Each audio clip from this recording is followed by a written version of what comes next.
이 시간 은혜 받으실 하나님의 말씀은 창세기 11장 10절에서 32절의 말씀입니다. 창세기 11장 10절에서 32절의 말씀을 다 같이 합독하시겠습니다. 셈의 족보는 이러하니라. 셈은 100세 곧 홍수 후 2년에 아르박삿을 낳았고, 아르박삿을 낳은 후에 500년을 지내며 자녀를 낳았으며, 아르박삿은 35세에 셀라를 낳았고, 셀라를 낳은 후에 403년을 지내며 자녀를 낳았으며, 셀라는 30세에 에벨을 낳았고, 에벨을 낳은 후에 403년을 지내며 자녀를 낳았으며, 에벨은 34세에 낳았고, 벨렉을 낳은 후에 430년을 지내며 자녀를 낳았으며, 벨렉은 30세에 러우를 낳았고, 러우를 낳은 후에 209년을 지내며 자녀를 낳았으며, 러우는 32세에 서룩을 낳았고, 서룩을 낳은 후에 207년을 지내며 자녀를 낳았으며, 서룩은 30세에 나홀을 낳았고, 나홀을 낳은 후에 200년을 지내며 자녀를 낳았으며, 나홀은 29세에 데라를 낳았고, 데라를 낳은 후에 119년을 지내며 자녀를 낳았으며, 데라는 70세에 아브람과 나홀과 하란을 낳았더라. 데라의 족보는 이러하니라. 데라는 아브람과 나홀과 하란을 낳고, 하란은 롯을 낳았으며, 하란은 그 아비 데라보다 먼저 고향 갈대아인의 우르에서 죽었더라. 아브람과 나홀이 장가 들었으니 아브람의 아내의 이름은 사레며 나홀의 아내의 이름은 밀가니 하란의 딸이요, 하란은 밀가의 아버지이며 또 이서가의 아버지더라. 사레는 임신하지 못함으로 자식이 없었더라. 데라가 그 아들 아브람과 하란의 아들인 그의 손자 롯과 그의 며느리 아브람의 아내 사레를 데리고 갈대아인의 우르를 떠나 가나안 땅으로 가고자 하더니 하란에 이르러 거기 거류하였으며, 데라는 나이가 205세가 되어 하란에서 죽었더라. 아멘.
할렐루야. 주님이 우리와 함께 계시기 때문입니다. 오늘 노랫말 그대로 기쁨으로 주 앞에 나오셨으면 아멘 하시기를 바랍니다. 기쁨으로 노래하고 기쁨으로 큰 소리로 찬양하라. 오늘 기쁨으로 예배드리는 우리 모두가 되기를 바랍니다. 이미 주님이 우리에게 기쁨을 주셨기 때문에 이 자리에 나왔어요. 자발적으로 나왔습니다. 사모하는 마음으로 나왔습니다. 기대하는 마음으로 나왔습니다. 여러분의 기대대로 믿음대로 될지어다. 억지로 나온 사람 있으면 한번 손들어 보세요. 돌려보내드릴 테니까. 송아지처럼 끌려 나온 것도 아니고 개처럼 끌려 나온 것도 아니라 주님을 배우니 기쁜 마음으로 나왔습니다. 제가 이사야 56장, 57장, 8장을 아침에 읽었는데 늘 우리가 아는 바이지만 확인했어요. 내가 너의 남편이니라. 또 주님은 우리의 신랑이라 하였습니다. 성경에 나 야훼가 너의 남편이라. 여러분, 그분이 우리를 책임져 주고 있습니다. 외롭지 않아요. 그분이 우리를 보장하고 계십니다. 오늘 가서 이사야 53장부터 반드시 58장까지 꼭 읽게 되기를 바랍니다. 주님께서 우리를 얼마나 보호하고 계신지, 얼마나 사랑하고 있는지를 명백히 보여주고 있어요. 곁에 있는 분에게 얘기하세요. 든든한 남편이 계십니다. 여러분, 시원찮은 남편보다요 하나님 아버지가 남편이 되어 얼마나 감사합니까? 그분이 신랑 되니 얼마나 감사해요. 우리는 복받은 분이면 틀림이 없습니다. 곁에 있는 분이 한 번 더 합시다. 그러므로 복을 받으셨습니다. 자, 공부합시다. 창세기 11장 오늘 10절부터 26절까지인데 10절 읽어볼까요? 셈의 족복은 이러하니라. 셈은 100세 곧 홍수 후 2년에 아르박삭을 낳았고 라고 말합니다. 여기에 이제 반복되는 얘기가 나오는데 셈의 후손에 대한 얘기가 나옵니다. 이미 함과 야벳 그리고 셈에 대한 족보를 우리가 지난 시간에 배웠는데 여기서 다시 한번 셈의 족보에 대해서 언급을 합니다. 그 이유는 다름 아니라 이 셈의 후손 중에 아브라함이 나오기 때문입니다. 우리가 성경에서 계보를 다룬 부분들을 자세히 보게 되는데 그 족보가 끝날 무렵에 가장 주목받고 있는 인물이 갑자기 튀어나와요. 지금 11장이 그렇습니다. 저 계보가 나오다가 이제 아브라함이 나오게 되는데 그 계보에 보면 그 마지막 부분에 대목 마지막 부분에 보면 인물이 나오는 것, 그분이 주목받을 만한 인물이요, 그분이 역사적으로 하나님께 쓰임 받았기 때문입니다. 특별히 이렇게 계보에 나오는 언급이 강하게 나오는 것은 역사적으로 사실적으로 실존했다는 거예요. 옛날 얘기가 아니라는 것입니다. 확고한 하나님이 들어 쓰신 그런 인물이라는 것을 강조하기 위함이었죠. 여러분, 이와 같이 세상을 구원하시기 위해서 오신 예수 그리스도도 인간의 족보에 이름을 올리고 역사 속에 오셨다는 것을 분명히 언급하고 있는 그 이유 중에 하나인 것입니다. 아브라함도 그랬고 또 이삭도 그랬고 또 예수 그리스도도 그런 것입니다. 자, 11절 13절 아르박삭을 낳은 후에 500년을 지내며 자녀를 낳았으며 아르박삭은 35세에 셀라를 낳았고 셀라를 낳은 후에 403년을 지내며 자녀를 낳았다 하였습니다. 우리가 족보를 보면서 혹은 또 이 계보를 보면서 홍수 이전과 홍수 이후에 사람의 수명이 확연히 달라진 것을 알 수 있어요. 홍수 이전에는 많은 사람들이 장수의 복을 누렸어요.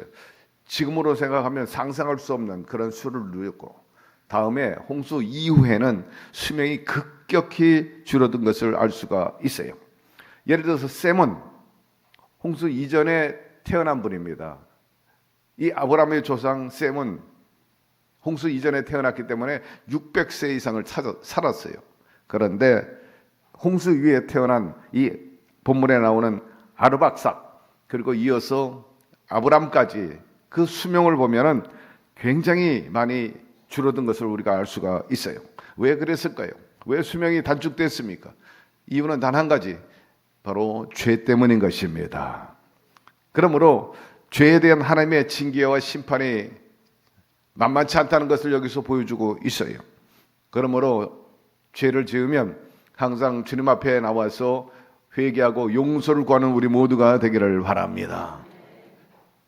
반면에 또 그렇지 못한 사람들은 반드시 그 죄의 대가를 지불하게 될 것이라 하는 것입니다. 주는 의로우시기 때문에 모든 불의에서 깨끗이 사할 것이라.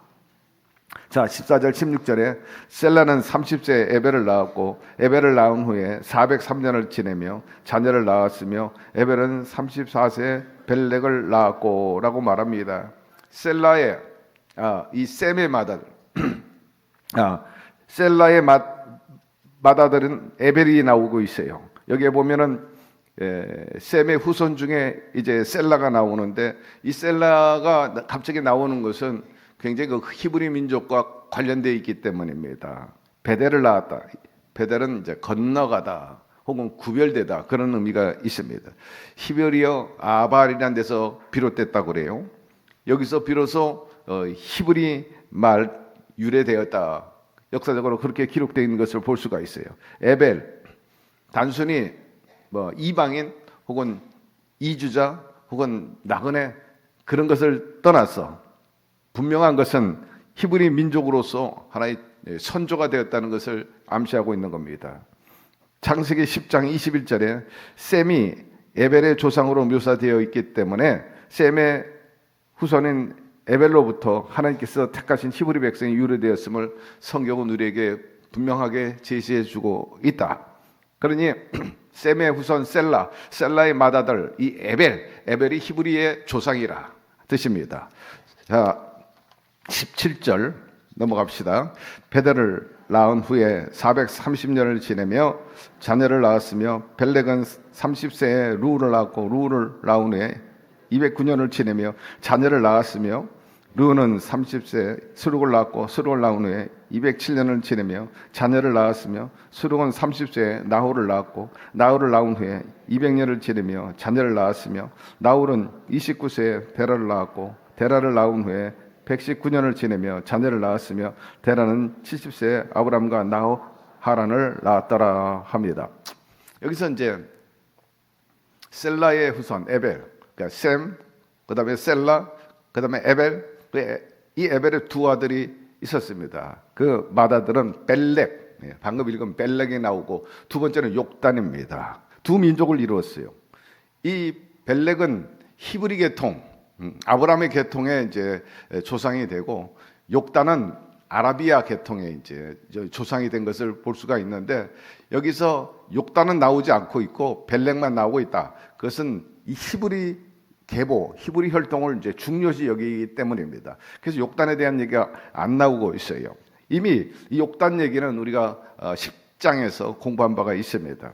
본절에서 벨렉의 후손만 기록한 것은 바로 맏아들로서 정통성을 이어간다 하는 것을 볼 수가 있습니다. 이 믿음의 조상 에벨을 통해 가지고 이제 벨렉이 나오고 벨렉이 곧 아브라함의 이제 선조가 되는 거죠. 그래서 이 벨렉의 후손 중에 아브라함 그리고 다음 이삭, 야곱 더 나아가서는 예수 그리스도가 이제 탄생되는 것을 여기서 알 수가 있습니다.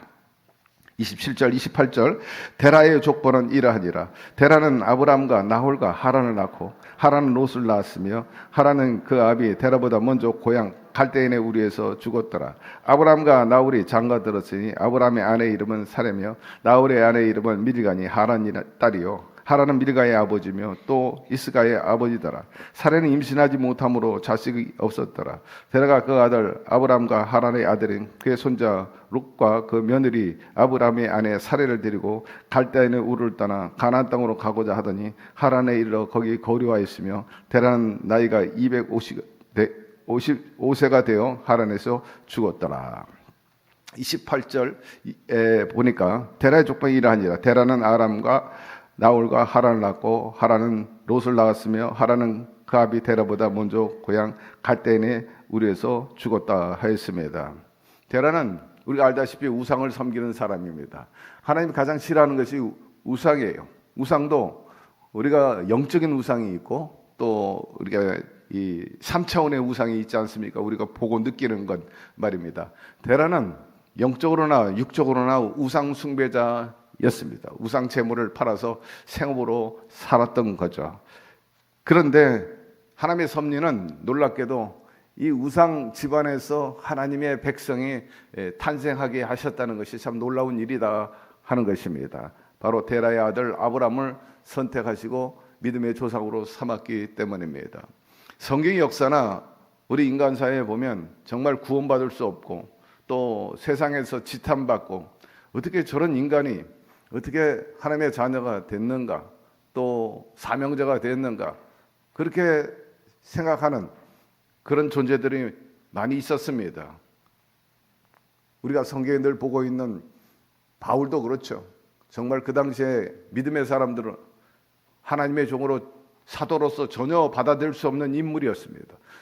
예수 그리스도를 핍박했고 믿는 사람들을 잡아 죽이는데 앞잡이였습니다. 스데반 죽이는 데 있어서 뒤에서 조종한 사람입니다.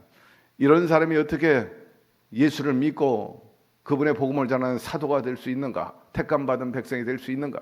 인간적으로 도저히 이해가 안 되고 받아들일 수 없었어요. 그래서 당시 예루살렘 교회에서는 이 사울을 비록 스스로 바울이라고 말했지만 낮은 자라, 그런 의미입니다. 그러나 용납하지 않았어요. 예루살렘에서는 그를 인정하지 않았습니다. 나중에 바나바라든지 여러 사람에 의해서 이제 이해가 되고 설득이 되긴 했지만 그 저변에는 사울을 사도 바울로 인정하지 않았던 것을 우리가 알 수 있습니다. 그러나 하나님의 섭리는 참 놀라운 것입니다. 역사적으로 보면 노예상이었던 뉴턴 같은 사람 말입니다. 얼마나 많은 흑인들을 잡아다가 그렇게 비인간화 현상을 보이고 짐승처럼 다루고 정말 인간성이 말살된 그 모습을 대표적으로 보인 사람이 바로 뉴턴 아닙니까? 그 일로 인해서 얼마나 흑인들이 정말 비감하고 처절하게 그렇게 살았습니까? 정말 죄인 중에 죄인이요, 괴수 중에 괴이, 인신매매, 이 사회에서 척결돼야 할 부분인 것입니다. 오늘날도 이런 일이 보이지 않게 많이 자행되고 있는 것을 볼 때 우리가 입장 바꿔서 소위 감정이입이라고 말하죠. 상대방의 입장에 서서 생각해 보는 것. 이 감정이입에 대입해 보면 정말 용납할 수 없는 일입니다. 내 아내와 내 딸과 내 아들이 인신매매 돼가지고 정말 자기의 인간성, 존엄성, 그리고 자유의지 박탈돼가지고 짐승보다 못한 대우를 받으면서 억압받고 산다는 것. 참 불행한 일이에요. 뉴턴은 그런 일을 아주 밥 먹듯 했다. 대표적인 말이에요. 근데 그런 사람들이 어찌 그렇게 예수를 믿고 나 같은 죄인 살리신 그 찬양을 만들 정도가 되었으니 말입니다. 하나님의 그 사랑과 이해 그리고 섭리는 우리가 헤아릴 수 없어요. 성 어거스틴도 마찬가지예요. 탕자입니다. 개차반이에요. 지저분합니다. 사생아도 있었어요. 그럼에도 불구하고 어머니 모니카의 그 뜨거운 기도로 남편도 돌아오고 자식도 주 앞에 오고 나중에 너무나 180도로 변화돼 가지고 카톨릭에서 성자라는 성이라는 이름을 붙여줄 정도입니다. 이런 변화는요, 인간이 스스로 할 수 있는 것이 아닙니다. 인간이 이해할 수 없는 거예요. 마태복음 6장에 보니 사람으로는 할 수 없을 때 하나님은 하실 수 있느니라. 어찌 인간성 변화뿐이겠습니까? 우리가 사는 모든 인간의 고통과 아픔과 또 절망 그리고 자괴감 그리고 실패, 이것을 만회시키고 180도로 기적을 베풀어 주실 수 있는 분은 우리 주 예수 그리스도이신 것입니다. 하나님은 불가능이 없는 거예요. 하나님께 기도하고 믿음으로 나가면 할 수 있거든요. 무슨 말이냐? 믿는 자들에게는 이런 일이 금 일어나는 것이니라. 할렐루야. 그러므로 사실 우리도 살펴보면 택한 받을 만한 그런 조건이 많이 충족되지는 않았어요. 늘 우리가 말하는 것처럼 정말 모자라고 흠이 많고 잘난 것도 없고 드린 것도 없고 부족한데 죄가 많음에도 불구하고 주님께서 긍휼히 여기시고 우리를 자녀 삼아 주셨으니 얼마나 감사합니까? 오늘도 거기에 대해서 감사하고 기쁨으로 영광 돌리는 저와 여러분 되기를 축복합니다. 이처럼 탕자나 정말 사회적으로 지탄받을 사람을 하나님께서 선택하신 것은 단순하게 선택한 것이 아니고 정말 세상을 놀라게 하고 또 누구든지 구원받을 수 있다는 가능성을 보여주기 위함입니다. 한마디로 말해서 하나님의 계획 안에서 진행됐다.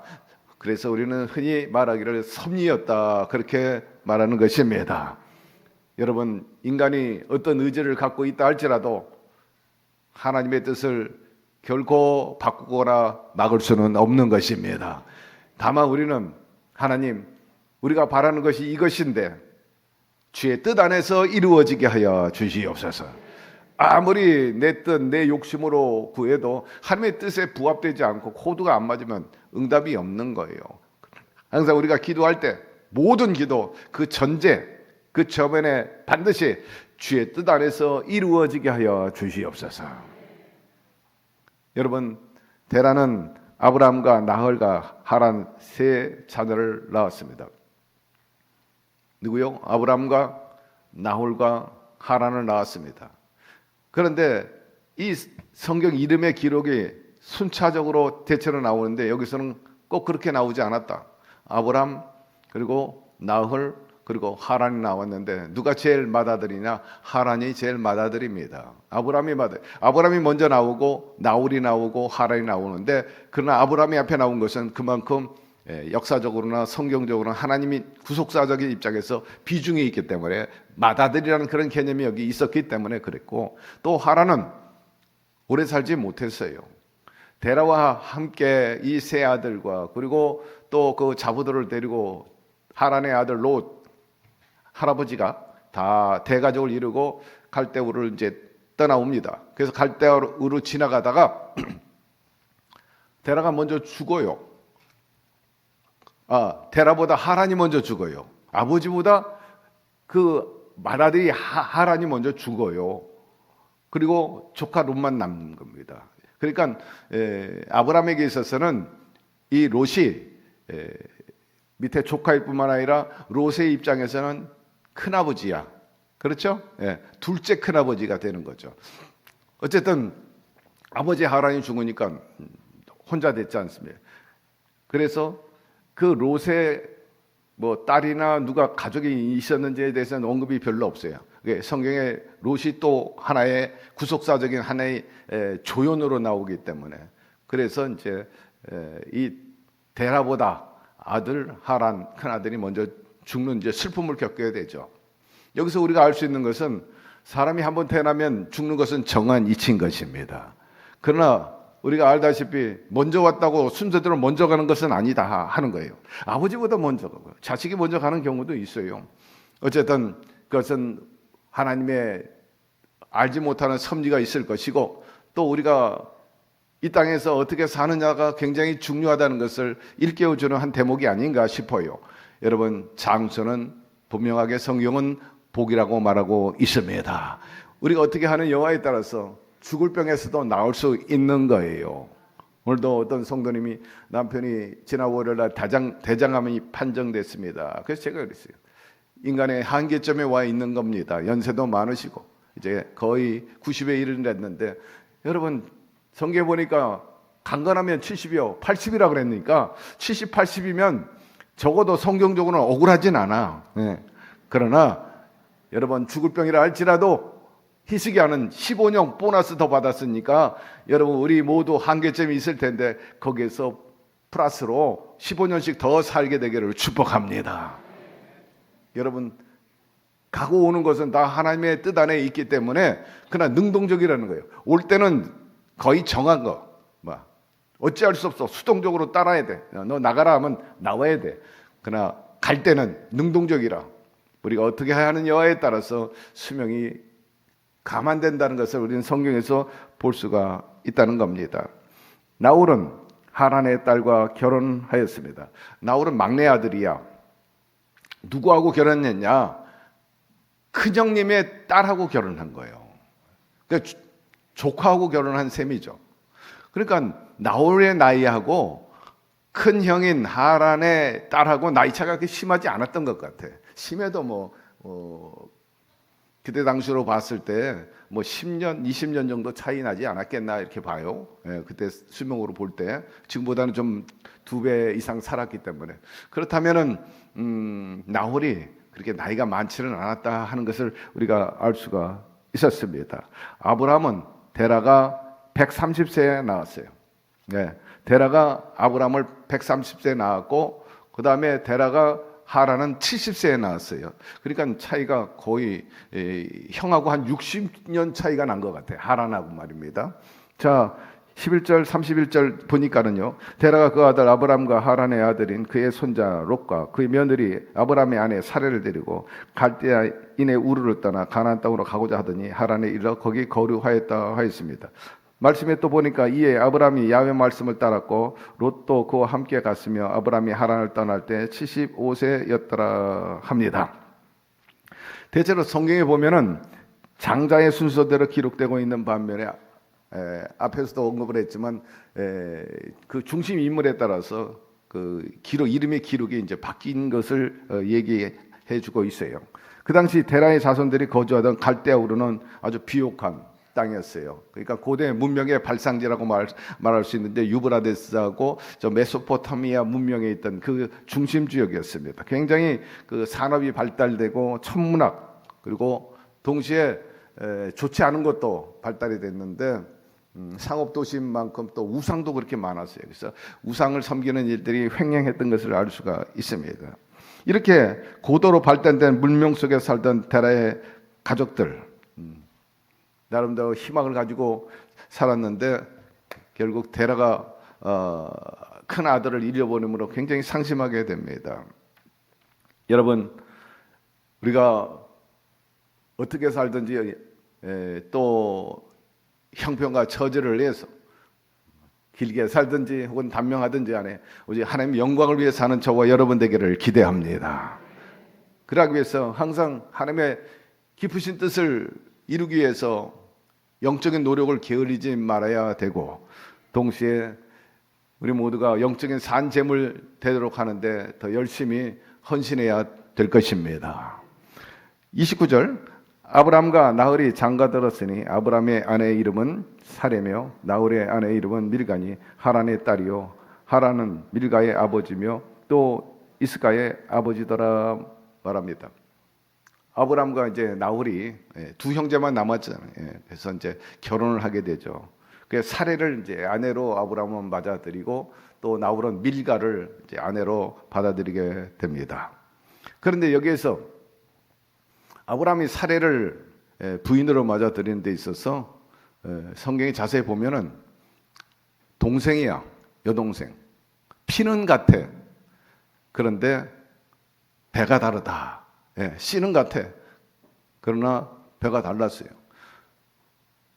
이런 것을 볼 때 데라는 자기의 본처가 있는가 동시에 또 후처도 있었던 것으로 지금 보여주고 있어요.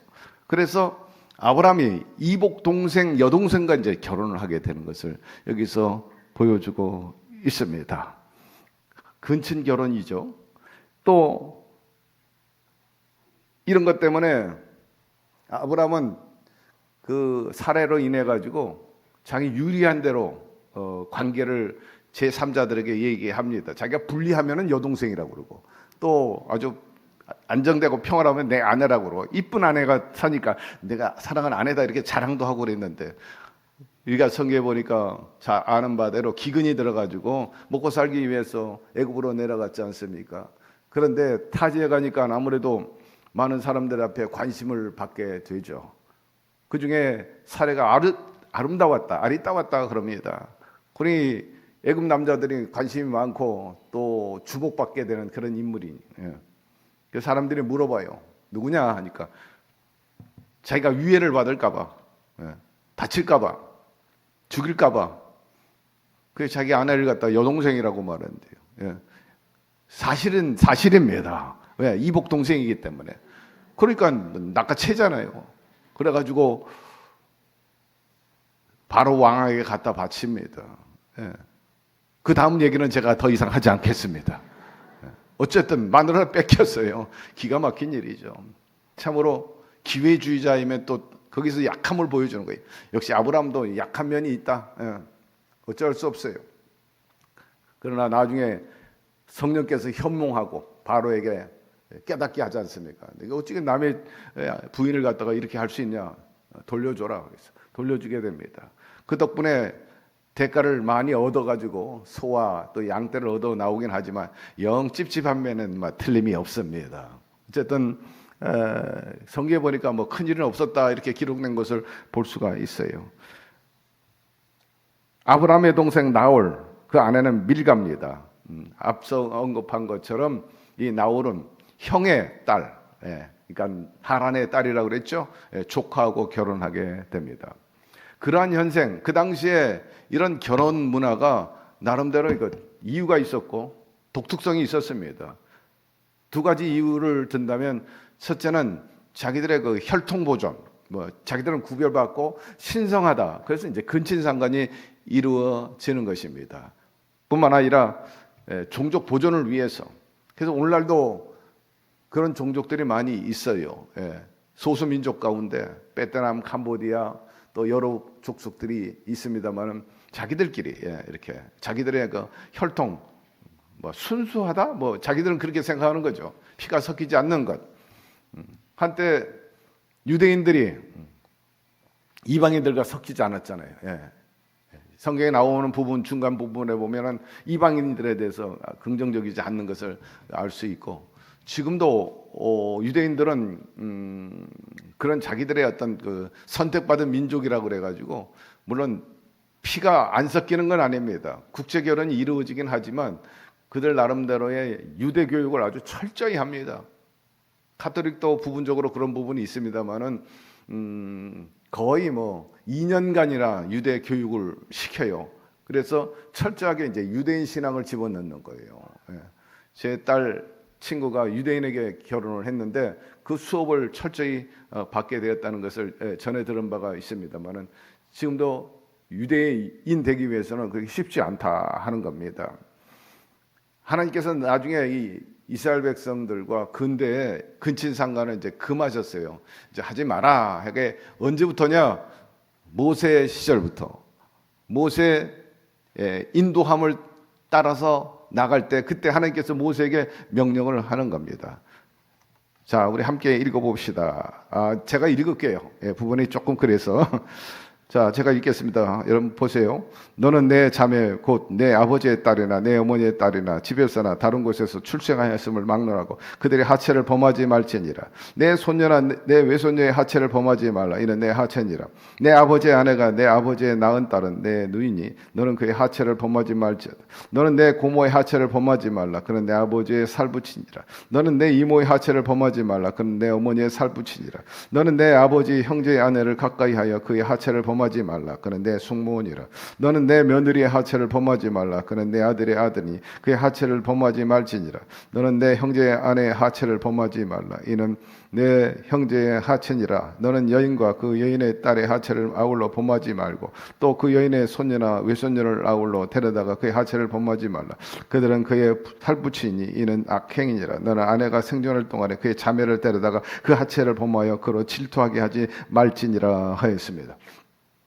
이것 외에 성경에 보면 동성애에 대해서 철저하게 금하고 있고, 동시에 또한 짐승과의 관계에 있어도 아주 엄하게 금한 것을 알 수가 있어요. 최근에 우리가 소위 차별금지법, 동성애법, 악법이라 그래가지고 반대 운동이 강하게 일어난 것을 알 수 있고, 우리도 그 중심에 있습니다. 입장을 같이 하고 있는데 그 이유는 하나님께서 절대 금하기 때문인 것입니다. 그 금한 성경의 근거를 한번 찾아보도록 합시다. 레위기 18장 22절에 너는 여자와 교합함 같이 남자와 교합하지 말라. 이는 가증한 일이니라 했습니다. 또 레위기 20장 13절에 누구든지 여인과 교합하든 남자와 교합하면 둘 다 가증한 일을 행함직죠. 반드시 죽일지라 그 피가 자기에게로 돌아가리라. 신명기 23장에 보니까 이스라엘 여자 중에 창기가 있지 못할 것이요 이스라엘 남자 중에 미동이 있지 못할지니 창기의 번동과 개 같은 자의 소득은 아무 서운하는 일로든지 내 하나님 야훼 전에 가져오지 말라. 이 둘은 다 내 하나님 야훼께 가증한 것이라. 여기에 17절에 보면 이스라엘 남자 중에 미동이 있지 못할지라. 미동이란 바로 남자에게 몸을 파는 남자 아이를 의미하는 겁니다. 그리고 열왕기상 14장에 보니 그 땅에 또 남색하는 자가 있었고 야훼께서 이스라엘 자손에서 쫓아내신 국민의 모든 가증한 일을 무리가 본받아 행하였더라 하였으므로 동성애가 그때 당시에 횡행했음을 여기서 얘기해주고 있어요. 남색 그것은 남자끼리 성행위 하는 것, 소위 남성 동성애자 얘기입니다. 그리고 열왕기상 15장에 보면 남색하는 자를 그 땅에서 쫓아내고 그 열조의 집 모든 우상을 없이 하고, 열왕기상 22장에 여호사밧 남은 사적과 그 베푼 권수와 그 어떻게 전쟁한 것은 다 유다왕 역대지략에 기록되지 아니하였느냐. 저가 그 붙인 아사의 시대에 남아있던 남색하는 자를 그 땅에서 쫓아내었더라.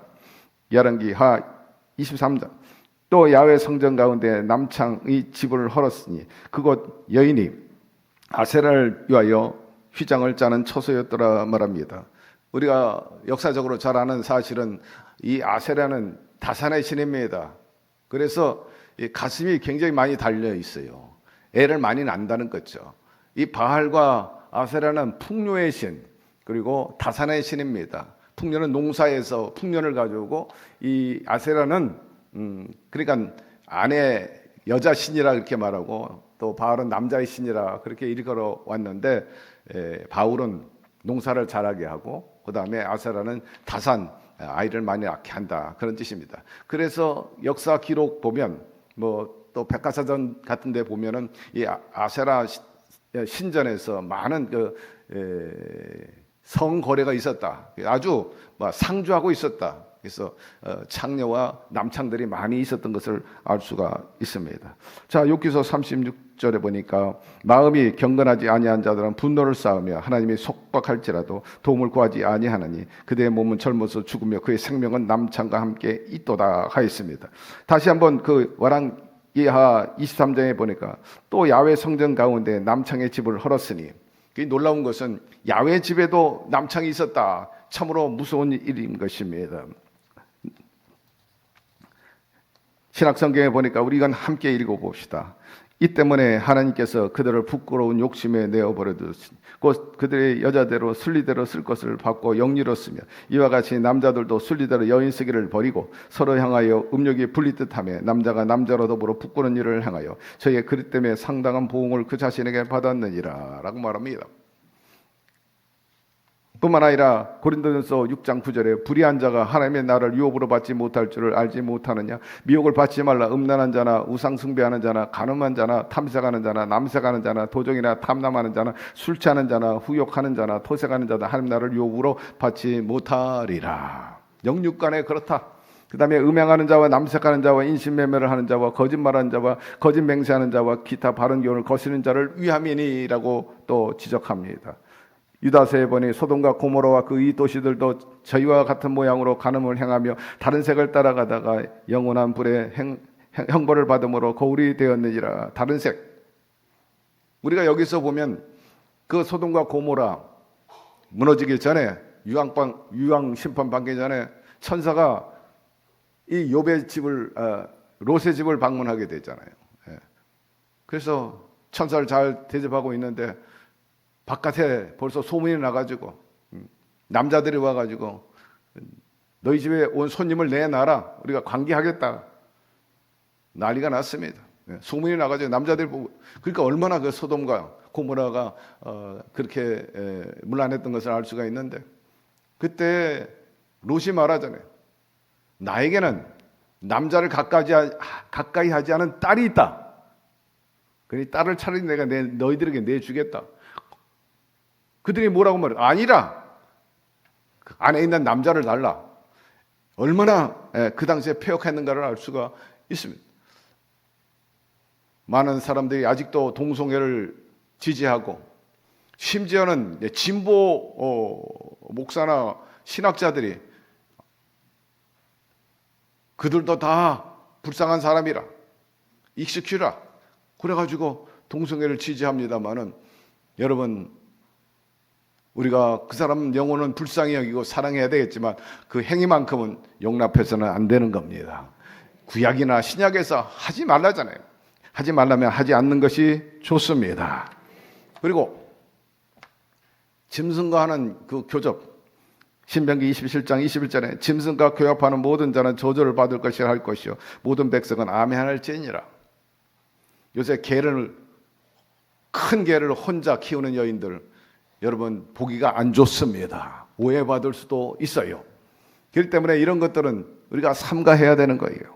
개들과 점순가들과 음행하는 자들과 살인자들과 우상숭배자들과 또 거짓말 좋아하며 지어내는 자는 다 성 밖에 있으리라 하였습니다.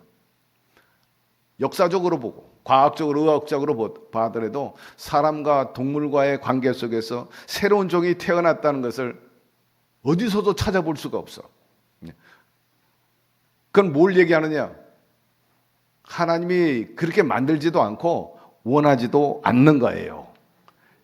DNA 구조상 절대로 이게 임신이 안 돼. 착상이 안 되게 돼 있어요. 만약에 인간 역사의 수관을 통해 가지고 제 또 다른 종이 나왔다. 뭐 한마디로 말하면 뭐 당나귀처럼 귀가 크게 나왔다든지 높게. 아니면 뭐 악어처럼 뭐 이렇게 손발이 여러 개 나왔다든지 여우 꼬리처럼 꼬리가 이렇게 푹 나왔다든지 그런 걸 찾아볼 수가 없는 거예요. 과학적으로 의학적으로 한 번도 그런 게 없어. 이루어질 수 없는 거예요. 창조 질서 안에서, 섭리 안에서 뭘 얘기하느냐? 사람은 하나님의 형상대로 지음받았기 때문입니다. 구별되어 있는 거예요. 거기서 새로운 요괴 인간이 나올 수 없는 거예요. 하나님은 원치 않는 거죠. 그게 긍휼과 자비로 익숙시되고 그게 이해가 됐다면 그런 종류가 어마어마하게 나왔을 거예요. 얼마나 많은 그런 요괴 인간들이 나왔겠냐고요. 없어. 예. 여러분, 만물의 영장으로서 우리가 보존되기 위해서 우리의 모든 형통 그리고 모든 형상 이것을 보존하는 것이 우리를 향한 하나님의 뜻인 것입니다. 그렇기 때문에 하나님이 하지 마라 하면 하지 말아야지. 이 자꾸 공산사회주의, 마르크스와 엥겔스 가정을 부인해.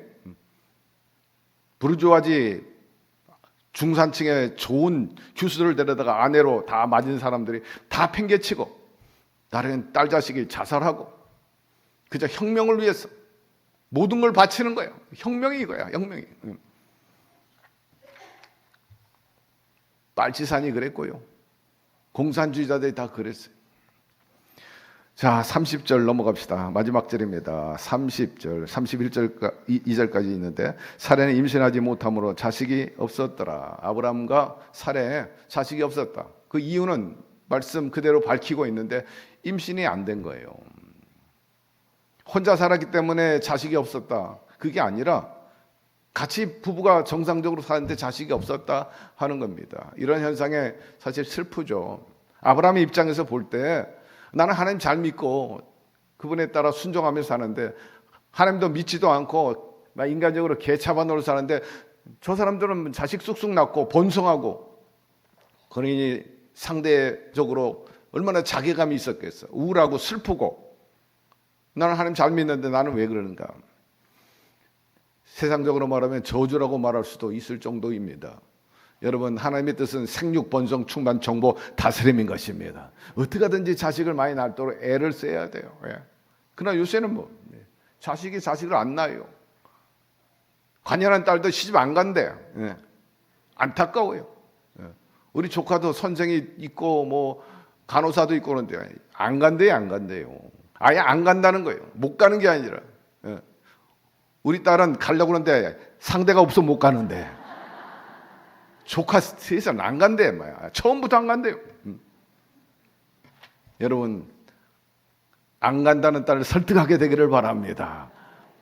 가기를 원하면 구하면 하나님께서 반드시 좋은 때 좋은 방법으로 채워주실 것입니다. 자식도 마찬가지.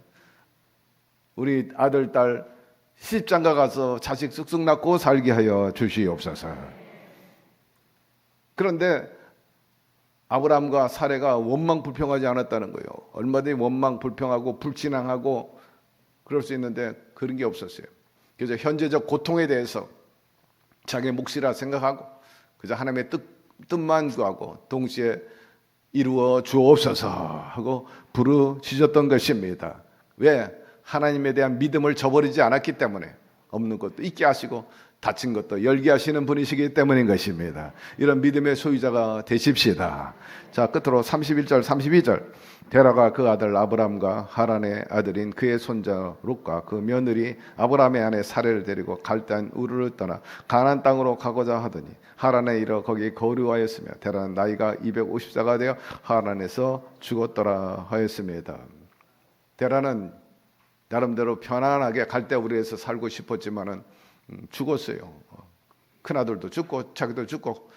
근데 하나님의 음성을 들었던 아브라함이 이제 가소를 데리고 조카 롯을 데리고 가나안 땅으로 향해 나간 것을 볼 수가 있습니다. 당시에 데라가 살아 있을 때도 하나님께서는 그들에게 물질적인 복을 주셔가지고 가세가 굉장히 흥왕했어요. 번성했던 것을 알 수가 있습니다. 하나님께서 이 하란을 떠나가지고 이제 아브라함에게 적과 그린 가나안 땅으로 가라 하는 그 명령을 이제 하게 되는데 구체적으로 이제 다음 장 제 12장에 하나님께서 아브라함을 부르시고 구체적으로 인도하시는 장면을 이제 우리가 보게 될 것입니다. 기대해도 좋습니다. 하나님 아버지 오늘 말씀을 통해서 여러모로 또 깨닫게 해주신 것 감사드립니다.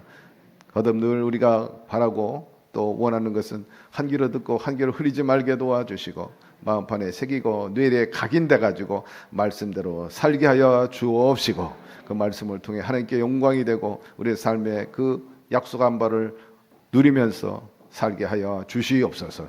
예수님의 이름으로 기도드리옵나이다. 아멘. 다 같이 일어나셔서 그분을 노래하고 찬양하겠습니다.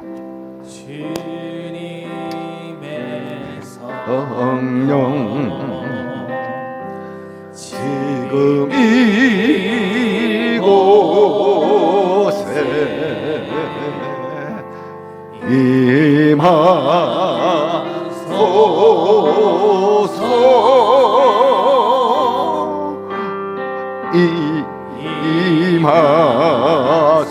임하소서.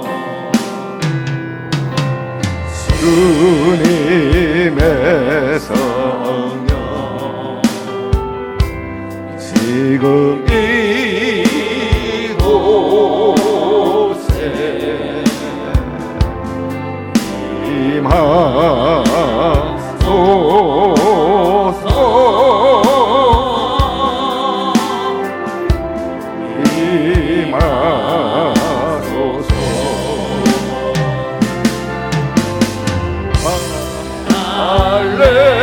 할렐루야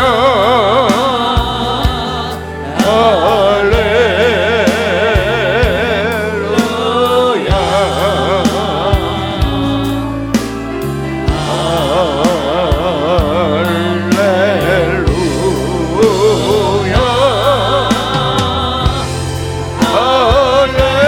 할렐루야 주님의 성령 주님의 성령 지금 이곳에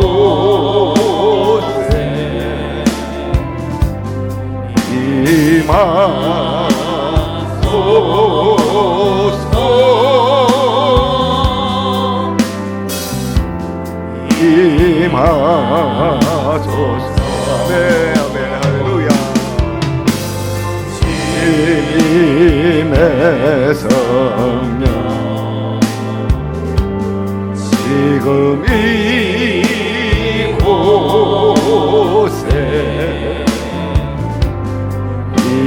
임하소서.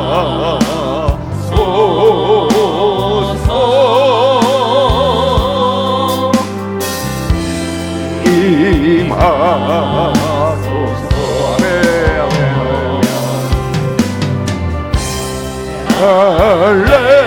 할렐루야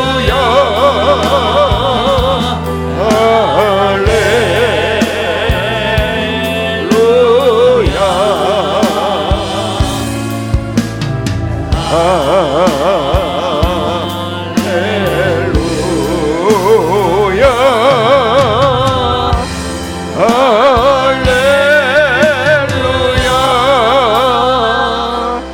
하나님 아버지 주님을 사랑하는 백성들이 이처럼 몸과 마음과 물질과 시간을 아름다운 또 찬양과 연주를 통해 영광을 돌렸는데 기쁘게 받으신 줄로 믿습니다. 기쁨으로 노래하고 기쁨으로 소리질러 찬양하라 하였습니다. 예배하는 우리 모두에게 주님께서 긍정적인 반응을 통해서 믿음대로 역사하여 주셔서 기쁜 일이 많아지게 하여 주시고 또 즐겁게 축하하고 파티하는 일도 많게 하여 주시옵소서. 무엇을 먹을까 마실까 입을까 염려하지 않게 하여 주시고 물질 때문에 자괴감이 생기지 않게 하여 주옵시고 11조 감사 사랑 선기헌금 등이 더 늘어날 수 있도록 믿음의 부함과 물질의 부자로 살게 하여 주시옵소서. 날이 추워지고 있는데 저들의 영도 정신적으로도 마음도 생활도 따뜻하게 하여 주옵소서. 이 물질을 통해 더 많은 영혼들을 건지고 하나님 나라는 여전히 왕성하게 하여 주시고 하나님 나라에서 여러 모양으로 심고 선기한 분들에게도 30배, 60배, 100배로 대갚아 주시옵소서. 예수 그리스도의 이름으로 축복하고 기도드리옵나이다. 아멘.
우리들의 근죄 다 용서하옵시고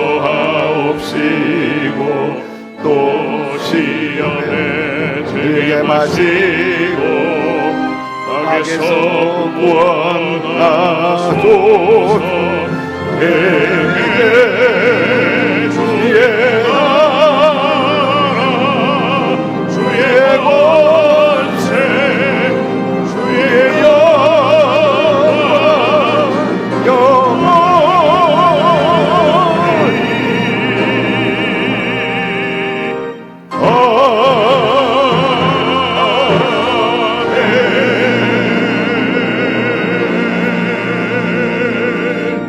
지금은 우리 주 예수 그리스도의 무한하신 은혜와 하나님 아버지의 극진하신 사랑하심과 보혜사 성령님 늘 주께서 가르칠 모든 것들을 생각나 가르쳐 주시고 감화감동케 하시고 좋은 것으로 충만히 채워주시며 역사하심이 늘 하나님 말씀을 잘 받들어서 주 앞에 영광을 돌리고 이 땅에서 참으로 하나님 보기에 좋고 사람 보기에 좋은 아름다운 신실하고 거룩한 신앙과 삶을 영위해 나가기를 원하는, 그래서 자손대대로 복을 받고 번성하여 훌륭한 계보 반열에 들어 올리기를 원하는 모든 사랑하는 성도, 개인, 가정, 사업, 자녀, 생활 전체 위에 지금부터 영원토록 함께 계시기를 간절히 축원하옵나이다. 아멘.